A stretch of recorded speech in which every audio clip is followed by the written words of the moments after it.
How to write introduction. Basically, the students are facing some problems while writing task 2. At that time, they are not able to rephrase the statement. So, here some easy tricks will be discussed so that you can understand this essay statement and write introduction effectively. So, listen and watch this video carefully. Firstly, after understanding the topic, ठीक है, तो intro 3 parts combine करके बनती है, ठीक है।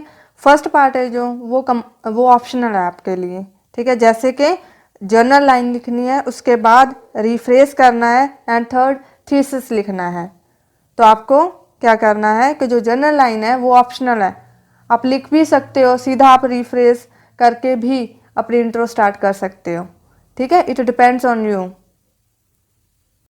General line क्या होती है, जैसे कि हम टेक्नोलॉजी की बात करें, ठीक है, तो उस हिसाब से फर्स्ट लाइन कैसे बनेगी, ठीक है। पोल्यूशन की बात करते हैं तो कैसे हम स्टार्ट करते हैं कोई भी आइडिया, ठीक है।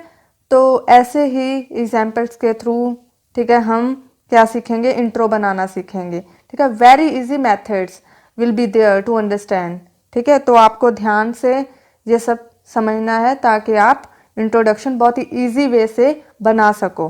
Okay, next rephrase means paraphrasing, ठीक है। इसका मीनिंग क्या होता है कि changing the form of sentence.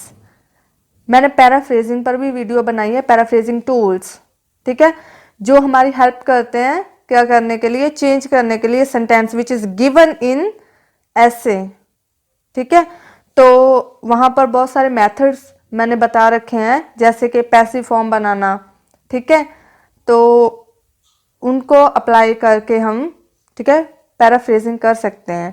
तो वो भी हम इस वीडियो में सीखेंगे कि इंट्रो में कैसे हम रिफ्रेश करते हैं स्टेटमेंट को। Okay, then thesis.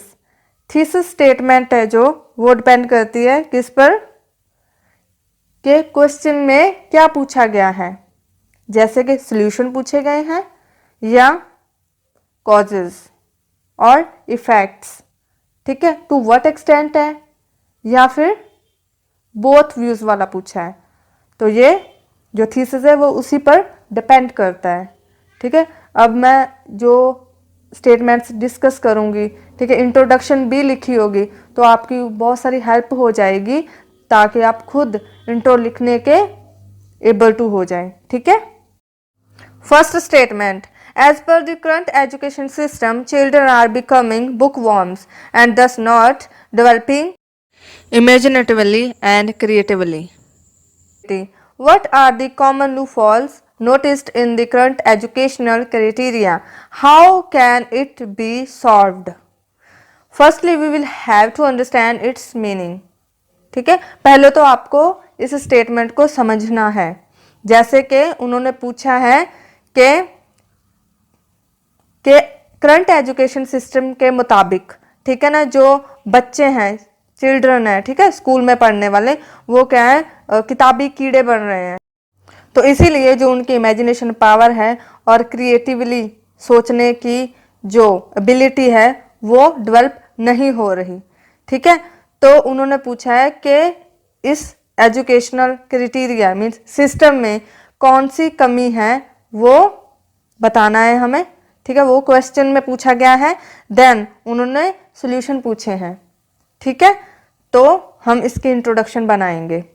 Okay okay, due to the advanced and modern education system, students behaviour has changed to large extent, और students behaviour is changing to large extent.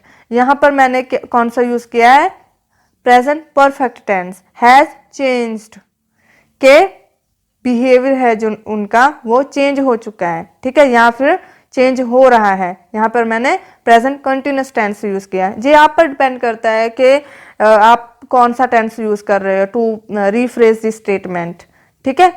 तो due to the advanced and modern education system, के advanced और modern education system होने की वजह से क्या student का जो बिहेवियर है वो चेंज हो चुका है या चेंज हो रहा है, ठीक है। As heavy study burden makes students or children confined and limited to only books rather than developing their own imagination and creativity। ठीक है, तो जो हैवी स्टडी बर्डन है, जो बहुत सारा उनको पढ़ना पड़ता है उनके सिलेबस के मुताबिक, ठीक है, वो उनको क्या बनाता है, स्टूडेंट्स को लिमिटेड बनाता है, उसी दायरे में रहना, मीन्स किताबों में ही रहना, ठीक है, वहां तक सीमित रखता है, किसकी बजाय कि वो अपनी खुद की इमेजिनेशन पावर और क्रिएटिविटी को डेवलप कर सकें। ठीक है, then many effects are considered in this respect, कि बहुत सारे इफेक्ट्स है जो उनका असर है। ठीक है, जैसे मैंने ये कहा किसके लिए यूज किया है, लू फोर्स की जगह पर, कि कमिंगा, ठीक है, जो उसका असर है, ठीक है, एजुकेशन सिस्टम में, वो कंसीडर करेंगे। ठीक है, टू रिसॉल्व दिस प्रॉब्लम, और you can say to eradicate, ठीक है, और टू सॉल्व दिस प्रॉब्लम। ठीक है, many measures can be implemented, के बहुत सारे तरीके हैं जो इम्प्लीमेंट किए जा सकते हैं। ठीक है, तो आपको ऐसे ही करना है। ओके, जैसे कि मैंने पहले जनरल लाइन लिख दी कि due to the advanced and modern education system students behaviour has changed. ठीक है, टू लार्ज एक्सटेंट, ये मैंने जनरल लाइन लिखी है। ठीक है, एज हैवी बर्डन, ठीक है, makes students confined and limited to only books. ठीक है, ये मैंने क्या किया, रिफ्रेस किया स्टेटमेंट को। ठीक है, आप भी ऐसा कर सकते हो। आगे भी बहुत सारी एग्जांपल्स हैं जो आपकी हेल्प करेंगी। ठीक है, कि आप इंट्रोडक्शन इफेक्टिवली बना सकें। Okay, next, some people think that schools must be more entertaining while others think that their main motive is to educate. To what extent do you agree? ठीक है, कि उन्होंने पूछा है कि कुछ लोग ये सोचते हैं कि स्कूल है जो वो इंटरटेनिंग होने चाहिए। ठीक है, तो जबकि दूसरे लोग क्या कह रहे हैं कि उनका मेन मोटिव है जो वो सिर्फ पढ़ाना होना चाहिए। ठीक है, तो आप किस हद तक इससे एग्री करते हो? ठीक है, तो मैंने इंट्रो बनाई है। Undoubtedly, school plays an indispensable role in a person's holistic growth. A half-growing body of evidence advocates that an entertaining environment should be provided in schools, whereas critics are opposing this idea and believe that providing education is the main objective. This essay will discuss my perception regarding both aspects. आप इसकी thesis statement ऐसे भी दे सकते हो कि I agree with this statement however partially. ठीक है, okay, यहाँ पर मैंने जनरल लाइन लिखी है होलिस्टिक ग्रोथ तक। ठीक है, कि undoubtedly school plays an indispensable role. ठीक है, ये आपको भी पता चल गया हो कि ये एक जनरल लाइन है। ठीक है, बाद में मैंने क्या यूज़ किया है, हाफ ग्रोइंग बॉडी। ठीक है, ये लाइन हम तब यूज़ करते हैं जब हमने ये कहना है कि कुछ लोग ये कहते हैं। ठीक है, half growing body of evidence advocates. ठीक है, एडवोकेट्स। ठीक है, दैट एन एंटरटेनिंग एनवायरनमेंट, ठीक है, शुड बी प्रोवाइडेड, ये एक पैसिव फॉर्म है, शुड बी।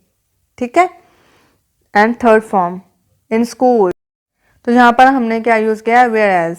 ठीक है, ये किसकी जगह पर यूज़ किया है, वाइल की जगह पर। ठीक है, बाद में मैंने अदर्स की जगह पर मैंने क्या यूज़ किया है, क्रिटिक्स। आप ओपोनेंट्स भी यूज़ कर सकते हो जो उस चीज़ के अगेंस्ट हो। ठीक है, आप यूज़ कर सकते हो। ठीक है, एंड देन मैंने क्या कहा है कि providing education is the main objective. ये मैंने कैसे यूज़ किया है, ING लगा के। ठीक है, प्रोवाइडिंग। ठीक है, आप इम्पार्टिंग भी यूज़ कर सकते थे। ठीक है, प्रोवाइडिंग की जगह पर इम्पार्टिंग, IMPARTING। ठीक है, तो इसका मीनिंग भी क्या होता है, प्रोवाइड करना। ठीक है, तो जब भी हम ING के साथ यूज़ करते हैं, जैसे प्रोवाइडिंग यहाँ पर यूज़ किया है, तो उसको एज ए सिंगुलर, ठीक है ना, यूज़ करना होता है, इसीलिए मैंने यहाँ पर इज़ यूज़ किया है। ठीक है, ये मैंने पैराफ्रेजिंग टूल्स में सब कुछ समझाया है। ठीक है, तो देन थीसिस स्टेटमेंट मैंने आपको एक और बताई है जो हम यहाँ पर अप्लाई कर सकते हैं। ठीक है, तो आपको ये स्टेटमेंट और इसकी इंट्रोडक्शन समझ में आ गई होगी। Next, these days it's commonly seen that the old people are being admitted into old age homes. Why you think this is happening? What are the way outs to prevent this condition? यहाँ पर क्या पूछा गया है कि इन दिनों में old people, ठीक है, वो ओल्ड एज होम्स में रह रहे हैं, उनका एडमिशन हो रहा है, मीन्स वो वहाँ पर रह रहे हैं। ठीक है, तो हमको क्या पूछा है कि ये क्यों हो रहा है, मीन्स रीज़न पूछे हैं। ठीक है, देन के हम इस कंडीशन को कैसे, ठीक है ना, प्रिवेंट कर सकते हैं, मीन्स इसका सॉल्यूशन, इस इशू का सॉल्यूशन क्या है। ठीक है, आपको ये ध्यान रखना है कि हम क्या, ठीक है, इंट्रो में थीसिस लिखेंगे, वो किस पर डिपेंड करता है, जो स्टेटमेंट में पूछा गया है। क्या पूछा गया है कि क्यों, एंड उसके सॉल्यूशन पूछे गए हैं। Okay, it's introduction. At present time a drastic increase in the number of old folks home और रिटायरमेंट होम्स। यहाँ पर मैंने ओल्ड फॉक्स होम किसकी जगह पर लिखा है, ओल्ड एज होम्स की जगह पर। ठीक है, मैंने सिनोनिम यूज किया है। इज रिकॉर्डेड, ठीक है, several considerable factors are responsible for this concerning issue. This problem can be solved by implementing well thought and some viable measures. ठीक है, तो यहाँ पर मैंने क्या यूज़ किया है कि जो हम टास्क 1 में यूज़ करते हैं एक लाइन के किसी चीज़ की इंक्रीज शो करने के लिए, जैसे कि कोई चीज़ ड्रास्टिकली बढ़ी है। ठीक है, तो यहाँ पर मैंने क्या कहा है कि जो ओल्ड पीपल के जो होम है, ठीक है, मीन्स रिटायरमेंट होम्स, ठीक है, उसमें इंक्रीज आया है। ठीक है, तो ये रिकॉर्ड किया गया है। देन मैंने यूज़ किया सेवरल कंसिडरेबल फैक्टर्स के, बहुत सारे कंसिडरेबल फैक्टर्स हैं जो रिस्पॉन्सिबल हैं फॉर दिस इशू। ठीक है, जो कंसर्न कर रहे हैं हम।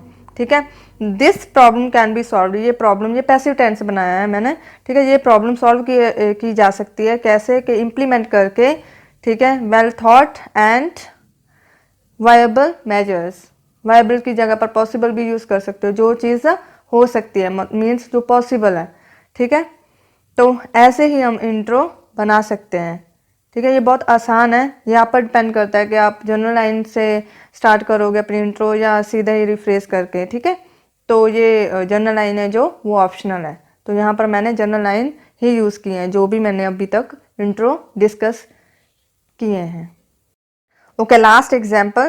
These days, it's common that people shift from villages to cities for development and progress. Do you think it should happen, and is there any need to control this? तो इस statement में हमें क्या पूछा गया है कि आजकल जो लोग हैं वो विलेजेस से सिटी एरिया में ज़्यादा जा रहे हैं। ठीक है, किसके लिए, डेवलपमेंट के लिए, तरक्की के लिए। ठीक है, तो क्या आप ये सोचते हो कि ये चीज़ होनी चाहिए, इट शुड हैपन, और क्या ये ज़रूरत है कि इसको कंट्रोल किया जाना चाहिए। ठीक है, आपको ये ध्यान में रखना है कि वो क्वेश्चन कौन सा पूछ रहे हैं, ताकि हम थीसिस स्टेटमेंट सही तरीके से लिख सकें। ठीक है, okay, its introduction. It's evident that people are moving from rural areas to urban areas due to different objectives. Although it brings positive results or outcomes for an individual, but in my opinion, this trend should be controlled or prohibited. Otherwise, it will make it very difficult to handle the adverse situation which will be observed in cities. Okay, हम अब इसको understand करते हैं कि कैसे intro लिखी है।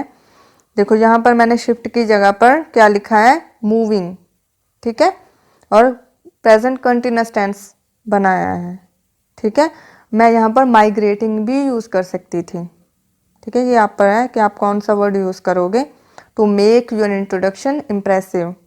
ठीक है, तो यहाँ पर अब मैं इसका मीनिंग बता रही हूँ कि इट इज़ एविडेंट दैट, कि ये फैक्ट है कि लोग हैं जो वो विलेजेस से अर्बन एरिया में जा रहे हैं, मीन्स रूरल एरिया से अर्बन एरिया में जा रहे हैं। ठीक है, उनके अलग अलग ऑब्जेक्टिव्स होते हैं, ठीक है, अलग अलग कामों के लिए, एम के लिए, ठीक है।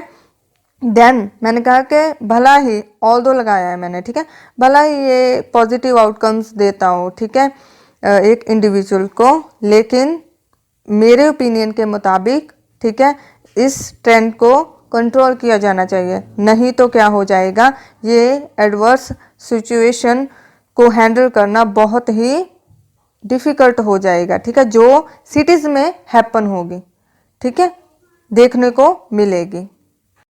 तो मैंने यहाँ पर कोई जनरल लाइन नहीं लिखी, मैंने सीधा ही क्या किया है कि रिफ्रेश किया है स्टेटमेंट को, ठीक है। मैं पहले भी बता रही थी कि जनरल लाइन एक ऑप्शनल है, ठीक है, जो आप यूज़ कर भी सकते हो इंट्रो के लिए, नहीं भी कर सकते, ठीक है। ओके, लास्ट में मैं अभी आप कुछ वर्ड्स बताऊंगी, ठीक है, जो आप इंट्रो में यूज़ कर सकते हो, ठीक है, बहुत ही इफ़ेक्टिव वर्ड्स हैं जो आप हर इंट्रो में यूज़ कर सकते हो, ठीक है। तो यहाँ पर है वायबल और पॉसिबल।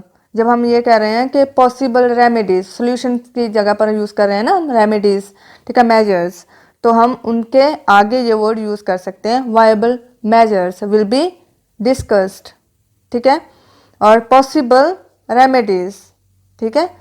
नेक्स्ट है अनअवॉइडेबल और इनएविटेबल, ये हम इफ़ेक्ट्स के साथ यूज़ करेंगे कि जिनको हम इग्नोर नहीं कर सकते, ठीक है। जब हम इफ़ेक्ट्स की बात करेंगे ना इंट्रो में, देन हम यूज़ कर सकते हैं वर्ड्स को, ठीक है। देन है ब्रीडिंग ग्राउंड्स, ब्रीडिंग ग्राउंड्स होता है रीजंस, ठीक है, जैसे हम कहते हैं ना कि रूट कॉज है इसका, ठीक है, तो हम ब्रीडिंग ग्राउंड्स भी यूज़ कर सकते हैं। देन है रिपरकशंस, ये किसके लिए यूज़ होता है, इफ़ेक्ट्स के लिए, जैसे हम ये बोल सकते हैं कि देयर आर मैनी रिपरकशंस, ठीक है, और यूज़ कर सकते हैं there are many inevitable repercussions. Okay, I hope कि आपको इंट्रोडक्शन समझ में आ गई होगी कि हम कैसे लिख सकते हैं, ठीक है, प्रॉपर वे को फॉलो करके, ठीक है, general line, rephrase, then thesis, ठीक है। आपको ये बहुत ही हेल्प करेगा ये वीडियो आपको इंट्रो बनाने में, ठीक है। तो आपको बस ध्यान में रखना है जो इसमें बताया गया है, ओके, और प्रैक्टिस के साथ करोगे तो it will be very helpful for you. यदि आपको ये वीडियो पसंद आया तो प्लीज़ आप इसको लाइक एंड शेयर ज़रूर करें और इस चैनल को भी सब्सक्राइब करें, ताकि मैं ऐसे ही टॉपिक्स पर जो आपकी प्रॉब्लम्स होती हैं राइटिंग और स्पीकिंग से रिलेटेड वो